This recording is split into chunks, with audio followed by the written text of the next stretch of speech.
ஆந்திர பிரதேசத்தோட நந்தியால் டிஸ்ட்ரிக்டில் ஓடுற ஒரு கால்வாய் தான் கலேரு நகரி.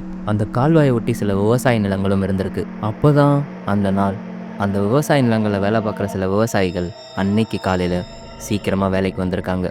அப்படி வந்தவங்க அந்த கால்வாயை ஒட்டி இருக்க புதருக்குள்ள ஏதோ வித்தியாசமாக இருக்கதை பார்க்குறாங்க. அந்த புதர் பக்கத்துலேயே சில தெருநாய்களும் அந்த புதருக்குள்ளே மோந்து பார்த்த மாதிரியே அங்கிட்டும் இங்கிட்டும் சுற்றிட்டு இருந்திருக்கு. முந்தின நாளே அந்த புதரை கிராஸ் பண்ணி போகும்போது அவங்களுக்கு சின்னதாக ஒரு துர்நாற்றம் வர மாதிரி இருந்திருக்கு.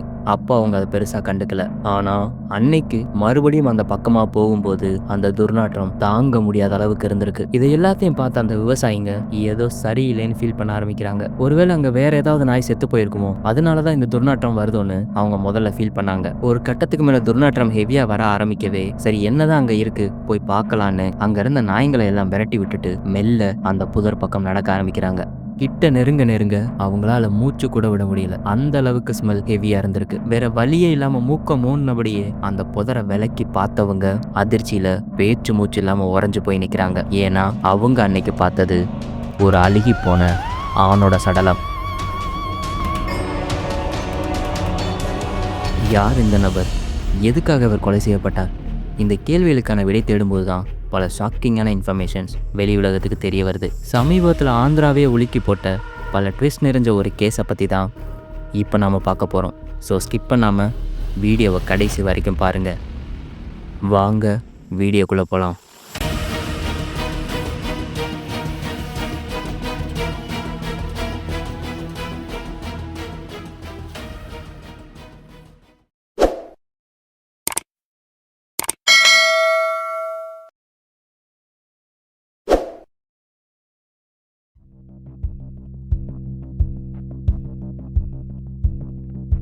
ஜானகி நகரில் இருக்க பிரைவேட் கம்பெனியில் தூய்மை பணியாளராக வேலை பார்த்துட்டு இருக்க ஒரு பெண் தான் சுஜாதா.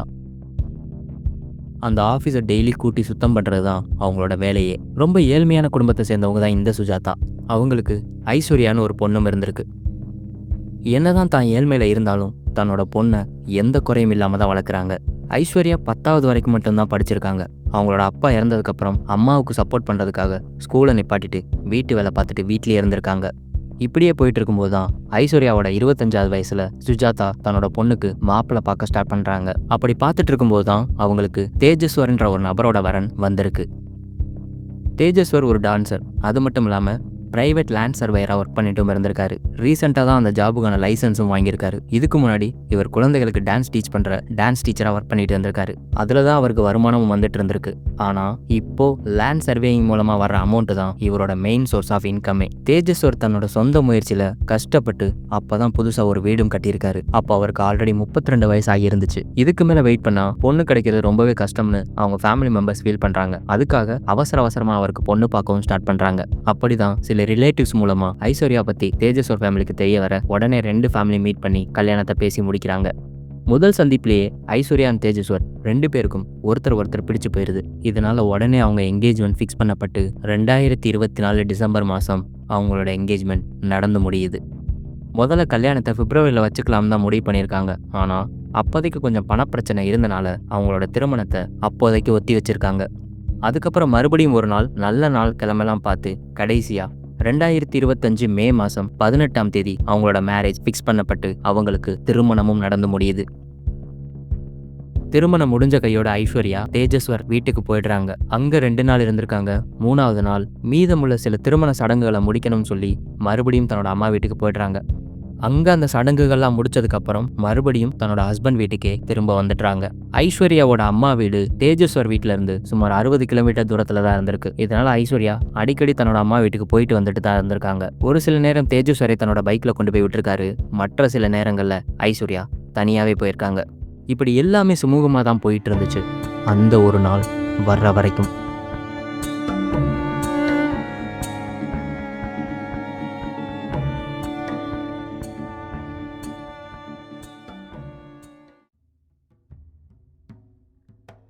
தேஜஸ்வருக்கு லேண்ட் சர்வே பண்ணுறதுக்காக அடிக்கடி ஃபோன் கால்ஸ் வரும். அதோட சர்வே பண்ணுறதுக்காக பல இடங்களுக்கு டிராவல் பண்ணிட்டு இருந்திருக்காரு. அதில் பல தடவை ரொம்ப தூரமாக டிராவல் பண்ண வேண்டி இருந்திருக்கு. டிராவல் டிஸ்டன்ஸ் எவ்வளவு தூரமாக இருந்தாலும் தேஜஸ்வர் காலையில் வீட்டு விட்டு கிளம்புனா ஈவினிங் தானு வீடு வந்து சேர்ந்துருவாரு. அப்படிதான் எல்லா நாளையும் போல அன்னைக்கும் காலையில் தன்னோட பைக் எடுத்துகிட்டு வேலைக்கு கிளம்புறாரு தேஜஸ்வர்.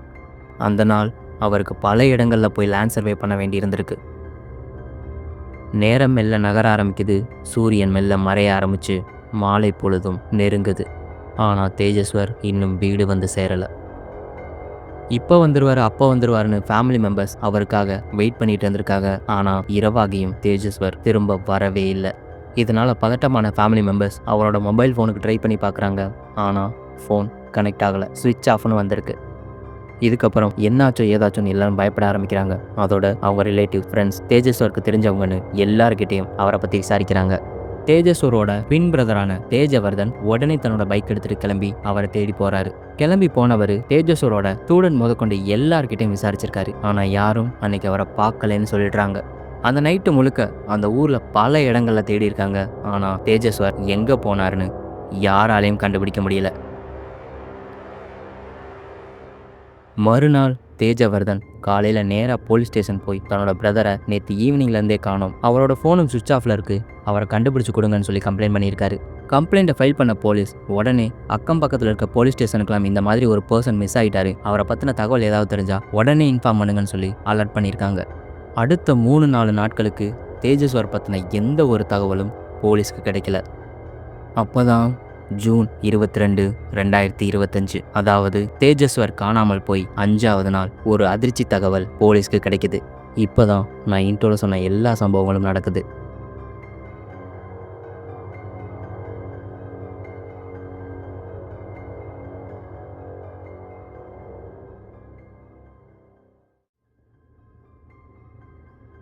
பாடியை பார்த்து ஷாக்கான விவசாயிங்க உடனே போலீஸ்க்கு கால் பண்ணி இன்ஃபார்ம் பண்ணுறாங்க. தகவல் கேள்விப்பட்டதும் சம்பவ இடத்துக்கு வந்த போலீஸ் பாடியை பார்த்ததும் எந்த சந்தேகமும் இல்லாமல் இது தேஜஸ்வரோட பாடி தான்னு முடிவே பண்ணிடுறாங்க. இருந்தாலும் தேஜஸ்வரோட ஃபேமிலி கிட்ட ஒரு தடவை கேட்டுக்கலாம்னு அவங்கள ஹாஸ்பிட்டல் வர வச்சுருக்காங்க. முதல்ல ஹாஸ்பிட்டல் வந்து பாடியை பார்த்த தேஜஸ்வரோட அப்பாவால் அது தன்னோட மகனோட பாடி தானான்னு கன்ஃபார்மாக சொல்ல முடியல. ஏன்னா அந்த அளவுக்கு பாடி டீகம்போஸ் ஆயிருந்துச்சு. அதுக்கப்புறம் அந்த பாடியோட கையில் இருந்த டேட்டுவை பார்த்ததுக்கு அப்புறம் தான் அது தன்னோட மகனோட பாடின்னு கன்ஃபார்மே பண்ணியிருக்காரு. அந்த சமயம் தேஜஸ்வர் தன்னோட கையில் அம்மானு டாட்டு போட்டிருந்திருக்காரு. அந்த டேட்டுவை பார்த்ததுக்கு அப்புறம் தான் அவங்க அப்பா ஐயோ மகனேன்னு கதறி அழுக ஆரம்பிக்கிறாரு.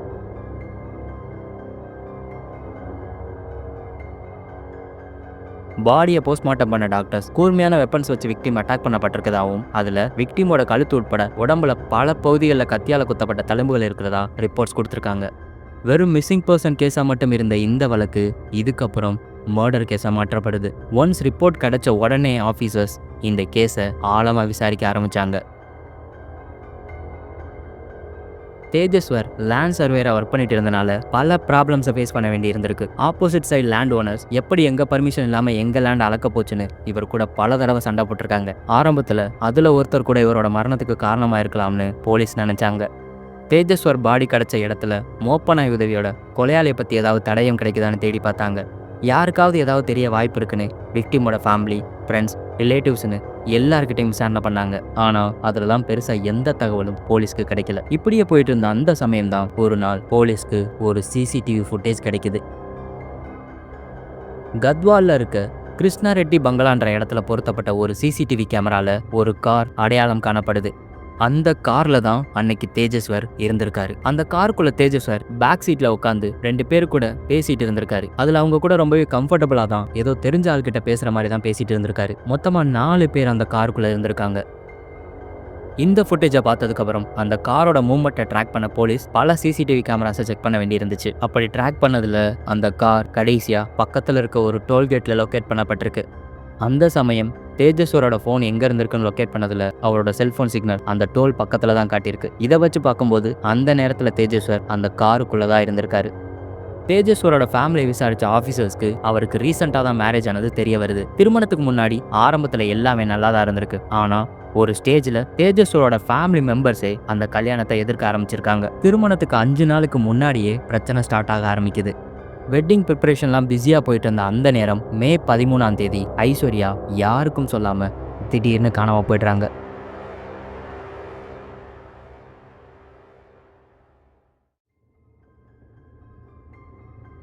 இதை கேட்ட 2 ஃபேமிலிக்கும் மிகப்பெரிய அதிர்ச்சி. குறிப்பாக சொல்லப்போனால் ஐஸ்வர்யாவோட அம்மா சுஜாதாவுக்கு. 2 ஃபேமிலியும் ஒன்றா சேர்ந்து எல்லா இடத்துலையும் தேடி இருக்காங்க.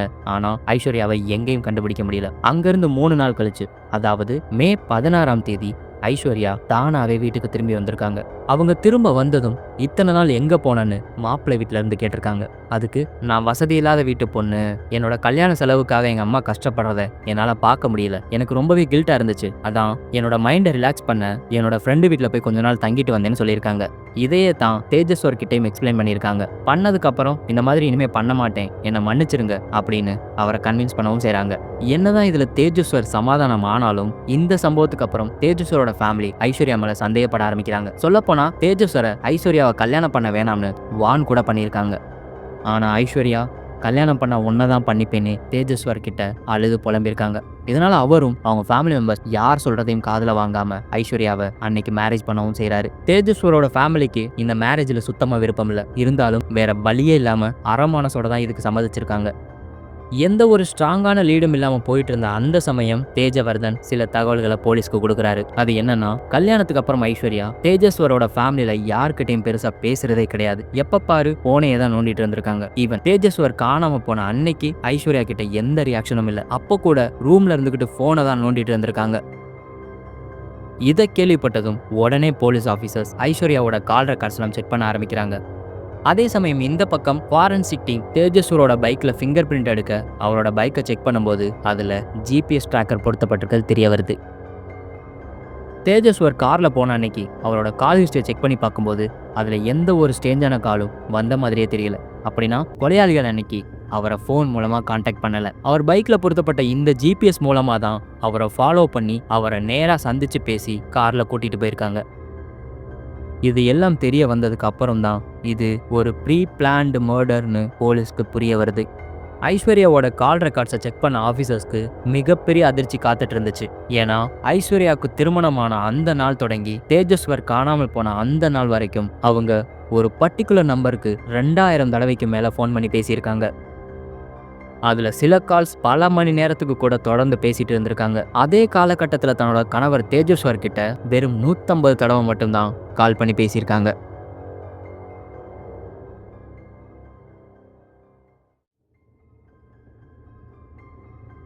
தேஜஸ்வரோட ஃபேமிலி மெம்பர்ஸ் பல தடவை ஐஸ்வர்யா கிட்ட, நீ யார்கிட்ட அடிக்கடி ஃபோன் போட்டு பேசிட்டு இருக்கன்னு கூட கேட்டிருக்காங்க. எப்போ கேட்டாலும் அம்மா கிட்ட பேசுகிறேன், ஃப்ரெண்டு கிட்ட பேசுகிறேன்னு தான் சொல்லியிருக்காங்க. அவங்களும் சரி புதுசாக கல்யாணம் பண்ணி வந்தனால ஃபேமிலி ரொம்ப மிஸ் பண்ணுறாங்க போலன்னு அதை கண்டுக்காம விட்டுருக்காங்க.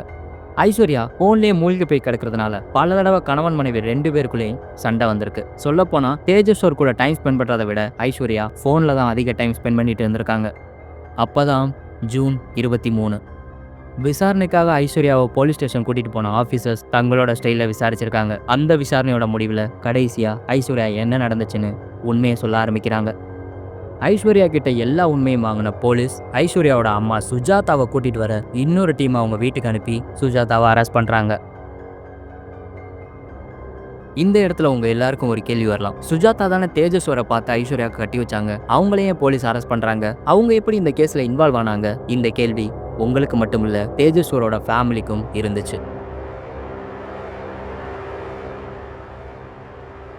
இந்த பகுதி வரைக்கும் என்னோட வீடியோவை பார்த்துட்டு இருந்தீங்கன்னா என்னோட வீடியோவுக்கு லைக் பண்ணிட்டு மறக்காம கமெண்ட் செக்ஷன்ல புதுசா வந்திருக்க ஹைப் பட்டனையும் பிரஸ் பண்ணிருங்க. சுஜாதாவோட கால் ரெக்கார்ட்ஸை செக் பண்ண போலீஸ் ஆஃபீஸர்ஸ்க்கு இன்னொரு ஷாக் காத்துட்டு இருந்துச்சு. அதுல அம்மா பொண்ணு 2 பேரும் ரெகுலரா ஒரே நம்பருக்கு தான் கால் பண்ணி பேசிட்டு இருந்தது தெரிய வருது. ஆமா, எந்த நம்பருக்கு ஐஸ்வர்யா 2000 தடவைக்கு மேல கால் பண்ணி பேசியிருந்தாங்களோ அதே நம்பருக்கு தான் சுஜாதாவும் கால் பண்ணி பேசிட்டு இருந்திருக்காங்க. அந்த நம்பருக்கு சொந்தமான நபரோட பேர் திருமால் ராவ். இவர் ஒரு நான் பேங்கிங் ஃபைனான்ஸ் கம்பெனியோட பிரான்ச் மேனேஜராக ஒர்க் பண்ணிட்டு இருந்திருக்காரு. அண்ட் இந்த கம்பெனியில் தான் சுஜாதா கிளீனிங் ஸ்டாஃபாக ஒர்க் பண்ணிட்டு இருந்திருக்காங்க. போலீஸ் சுஜாதா கிட்ட நடத்தின கிடுக்குப்பிடி விசாரணையில் கடைசியா ஐஸ்வர்யா போலீஸ் கிட்ட என்ன சொன்னாங்களோ அதே கதையை தான் சுஜாதாவும் சொல்ல ஆரம்பிக்கிறாங்க.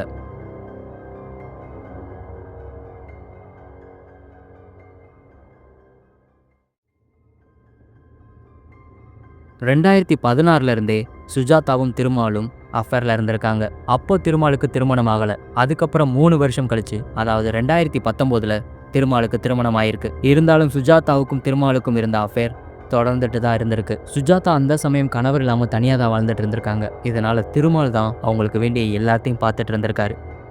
அப்போ தான் ஒரு நாள் சுஜாதாவுக்கு உடம்பு சரியில்லாமல் போக அன்னைக்கு லீவ் போட்டு வீட்டிலே இருந்திருக்காங்க. அண்ட் தனக்கு பதிலா ஆஃபீஸில் கிளீனிங் வேலையை பார்க்கறதுக்கு அன்னைக்கு தன்னோட பொண்ணு ஐஸ்வர்யாவை அனுப்பி வச்சிருக்காங்க. இதுதான் சுஜாதா பண்ண மிகப்பெரிய தவறு. அன்னைக்கு ஐஸ்வர்யா அம்மாவோட வேலையை மட்டும் பங்கு போடல, அம்மாவோட கள்ளக்காதலனையும் பங்கு போட்டுக்கிட்டாங்க. ஆமா, அது வரைக்கும் சுஜாதா கூட மட்டும் திருமாலுக்கு இருந்த அஃபேர் இதுக்கப்புறம் ஐஸ்வர்யா கூடயும் ஸ்டார்ட் ஆயிருக்கு. இதுல ஷாக்கிங்கான விஷயம் என்னன்னா, ஐஸ்வர்யா இந்த அஃபேருக்கு எந்த மறுப்பும் தெரிவிக்கல, சந்தோஷமா அக்செப்ட் பண்ணிக்கிட்டாங்க. அன்னைக்கு வீட்டுக்கு வந்ததுக்கு அப்புறம் கூட ஐஸ்வர்யா தொடர்ந்து ஃபோன்ல பேசிக்கிட்டே தான் இருந்திருக்காங்க. இதை பார்த்த சுஜாதாவுக்கு சந்தேகம் ஏற்பட்டிருக்கு. ஆனா அதை வெளியே காட்டிக்கல. ஒன்ஸ் சுஜாதாவோட உடம்பு சரியானதுக்கப்புறம் மறுபடியும் வேலைக்கு போக ஸ்டார்ட் பண்ணுறாங்க. அப்போது திருமால் அவங்க கிட்ட இருந்து கொஞ்சம் டிஸ்டன்ஸ் மெயின்டைன் பண்ணுறதை நோட் பண்ணுறாங்க. சுஜாதா மேலே முன்னாடி இருந்த இன்ட்ரெஸ்ட் இப்போ அவருக்கு இல்லை. இப்போ அவரோட கவனம் முழுக்கவே ஐஸ்வர்யா மேலே தான் இருந்துச்சு. இப்படியே போயிட்டு இருக்கும்போது தான் ஒரு நாள் அங்கே ஒர்க் பண்ணுற மற்ற ஸ்டாஃப்ஸ் மூலமாக சுஜாதாவுக்கு உண்மை தெரிய வருது. பதறி போன அவங்க உடனே ஐஸ்வர்யாவோட ஃபோனை போய் செக் பண்ணி பார்க்கும்போது தான் அந்த ஸ்டாஃப் சொன்னது எல்லாமே உண்மைதான்னு தெரிய வருது. இந்த உண்மை தெரிய வந்ததுக்கு அப்புறம் சுஜாதா ரொம்பவே மனசுடைஞ்சு போயிடுறாங்க. கணவரை இழந்து தனிமையில வாழ்ந்துட்டு இருந்த அவங்க திருமாலை ரொம்பவே நம்பி இருந்தாங்க. சொல்லப்போனா அவரை அடுத்த கணவராகவே நினைச்சு வாழ்ந்துட்டு இருந்திருக்காங்க. அப்படி இருக்கும்போது திருமாலோட இந்த துரோகத்தை அவங்களால ஏத்துக்கவே முடியல. அதுவும் தன்னோட சொந்த பொண்ணு கூடவே இப்படி நடந்தது அவங்களால தாங்கிக்க முடியல. இதனால ரொம்ப மனசு வெறுத்து போன சுஜாதா அப்பதான் ஒரு பிளான் பண்றாங்க. அதுல தன்னோட மகளுக்கு திருமணம் பண்ணி வைக்கலாம்னு முடிவு பண்றாங்க. அப்படி திருமணம் பண்றது மூலமா இந்த அஃபேருக்கு ஒரு முடிவு கட்ட நினைச்சாங்க. அப்படி பண்ணாலாவது திருமால் ஐஸ்வர்யாவை மறந்துட்டு தான் கிட்ட பழையபடி பேசுவார்னு நம்பினாங்க. அவங்க பிளான் பண்ண மாதிரியே ஒரு மேரேஜ் புரோக்கரை பிடிச்சி அவசரமா தேஜஸ்வர் கூட திருமணமும் பண்ணி வச்சிருக்காங்க. ஐஸ்வர்யாவுக்கு இந்த மேரேஜில் சுத்தமாக இன்ட்ரெஸ்ட் இல்லை. அதோட தொடர்ந்து திருமால் கூட பேசிட்டும் இருந்திருக்காங்க. ஐஸ்வர்யாவுக்கு வேற ஒருத்தர் கூட சுஜாதா மேரேஜ் பண்ணி வச்சது தெரிஞ்ச திருமால் ரொம்பவே கடுப்பாயிருக்காரு. இதுக்கப்புறம் சுஜாதா கூட பேசுறதையே சுத்தமாக ஸ்டாப் பண்ணிடுறாரு. இதனால இன்னும் மனசுடைஞ்சு போன சுஜாதா ஏன் என்கிட்ட பேச மாட்டேங்கிறேன்னு கேட்டிருக்காங்க. அதுக்கு திருமால் ஐஸ்வர்யா இல்லாமல் என்னால் இருக்க முடியாது, அவள் திரும்ப வந்தால் மட்டும்தான் நான் நார்மலாக இருப்பேன்னு சொல்லியிருக்காரு. அதுக்கு சுஜாதா அவளுக்கு மேரேஜ் ஆயிடுச்சு, இப்போ அவளால் எப்படி பழையபடி இருக்க முடியும்னு கேட்டிருக்காங்க. அதுக்கு திருமால் ரொம்பவே கூலா அவளுக்கு கல்யாணம் ஆனா என்ன, அவள் ஹஸ்பண்டை கொலை பண்ணிடுவோம்னு சொல்லியிருக்கான். அதோட உங்க 2 பேரையும் மனைவியா ஒரே வீட்டில் வச்சு பார்த்துக்கிறேன்னு ப்ராமிஸும் பண்ணியிருக்கான். முதல்ல இதுக்கு எதிர்ப்பு தெரிவித்த சுஜாதா ஒரு கட்டத்துக்கு மேலே கன்வின்ஸ் ஆகி தேஜஸ்வரை கொலை பண்ண ஒத்துக்கவும் செய்கிறாங்க.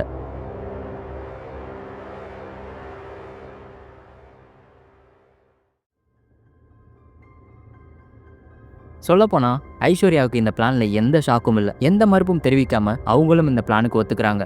ஆனா ஆல்ரெடி தன்னோட அம்மாவுக்கும் திருமாலுக்கும் அஃபேர் இருந்த விஷயம் கேட்டு அதிர்ந்து போறாங்க.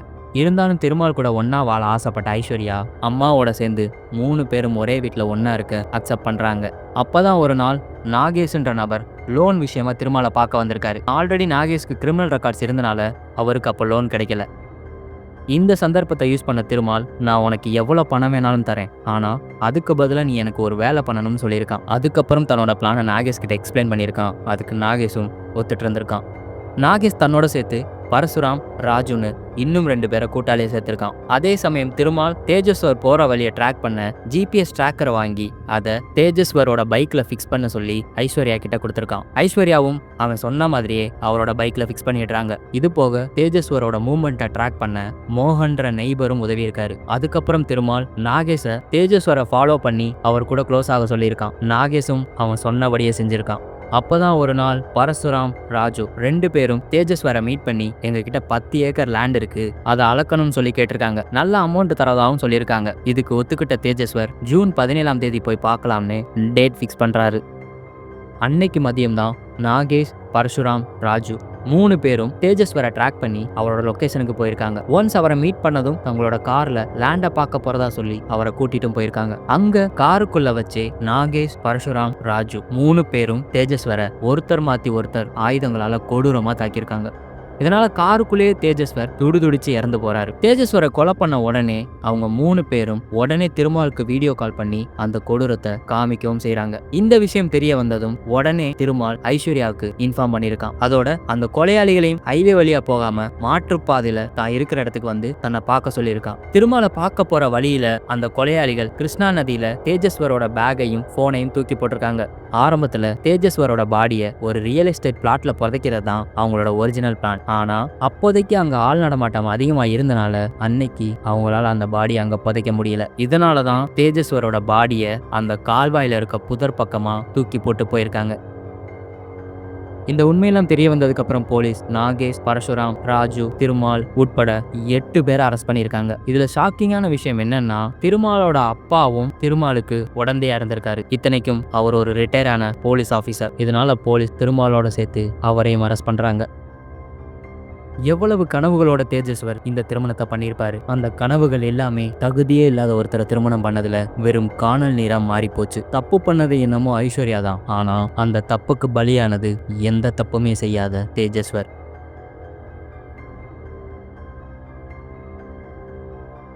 இந்த வீடியோ உங்களுக்கு பிடிச்சிருந்தா மறக்காம லைக் பண்ணுங்க, ஷேர் பண்ணுங்க. மேலும் இந்த வீடியோ பத்தின உங்களோட கமெண்ட்ஸை கமெண்ட் பாக்ஸ்ல மென்ஷன் பண்ணுங்க.